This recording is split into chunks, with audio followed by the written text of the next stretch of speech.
Hi, welcome to your vibration classes. और हम लोग जो है रेशों की संरचना पढ़ रहे थे। तो हमने कल रेशे की बाह्य संरचना के बारे में पढ़ा था। आज हम लोग उसका इंटरनल स्ट्रक्चर देखेंगे और केमिकल स्ट्रक्चर देखेंगे। तो कल हमने जैसा कि एक्सटर्नल स्ट्रक्चर देखा था, तो आज हम रेशे की अंतर संरचना देखेंगे।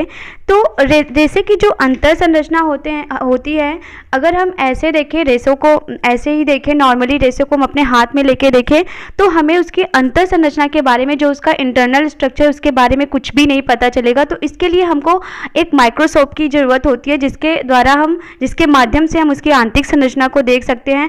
तो जो ये आंतरिक संरचना होती है, जब हम उसको उसमें फाइबर में देखते हैं तो उसमें असंख्य अणु पाए जाते हैं।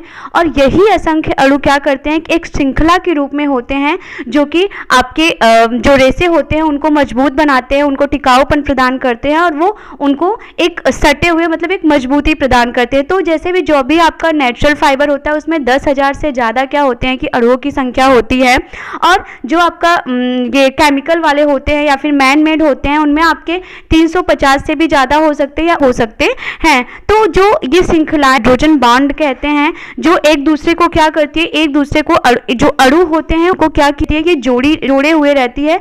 और यही जो आपका हाइड्रोजन बॉन्ड होता है, ये इसको मजबूती प्रदान करता है। फिर हम देखेंगे रेशे की रासायनिक संरचना। तो जैसा कि जब हम जानते हैं कि हम जब रेशे तैयार करते हैं, या फिर नेचुरल हो या मैन मेड हो, तो क्या किया जाता है कि वो कई प्रोसेस से गुजरता है। फिर उसमें आप क्या होते हैं कि उसकी पहले मान लीजिए नेचुरल फाइबर है, तो उसको आप उसकी फसलें होती हैं, फिर उनमें से गंदगी साफ की जाती है, फिर उनको केमिकल, क्योंकि उनमें बहुत सारे ऐसे लिक्विड पदार्थ होते हैं, बहुत सारी चीज़ें ऐसी होती हैं जिनको हमें हटाना पड़ता है। तो उसमें रासायनिक क्रियाओं के माध्यम से क्या किया जाता है कि उनकी जो कंपोजिशन होते हैं, उनके माध्यम से उन रेशों को इस प्रकार से बनाया जाता है ताकि वो मार्केट में क्या हो के सके, अच्छे से अवेलेबल हो सके, हमें धागे के रूप में, हमें एक टिकाऊ वस्त्र के रूप में प्राप्त हो सके। तो जैसे आपका जो जानतो रेशा होता है, जानतो रेशे में जैसे जो आपका ऊन होता है, रेशम होता है, तो इनमें प्रोटीन वगैरह होते हैं और कुछ ऐसे लिक्विड होते हैं। जैसे मैंने आपको कपास पढ़ाया था, तो मैंने आपको बताया था कि उसमें एक सैप नामक तरल पदार्थ होता है जिसे हटाया जाता है।